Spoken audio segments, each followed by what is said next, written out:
വചനം തിരുവചനം ശുഭവചനം ദൈവവചനം അനുസരിച്ചാൽ ഐശ്വര്യം നേടാം.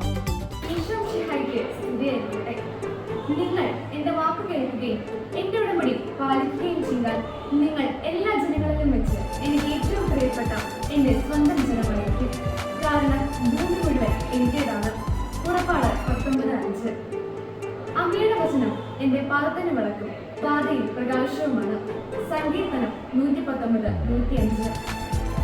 ദൈവഭക്തിയാണ് അറിവിന്റെ ഉറവിടം. മോശന്മാർ ജ്ഞാനത്തെയും പ്രബോധനത്തെയും പുച്ഛിക്കുന്നു. സുഭാഷിതങ്ങൾ 1:7.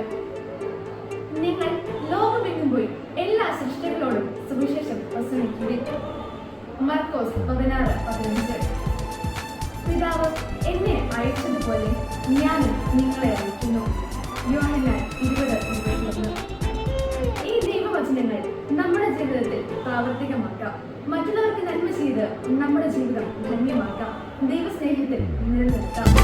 അനുസരിച്ചാൽ ഐശ്വര്യം നേടാം. അവഗണിച്ചാൽ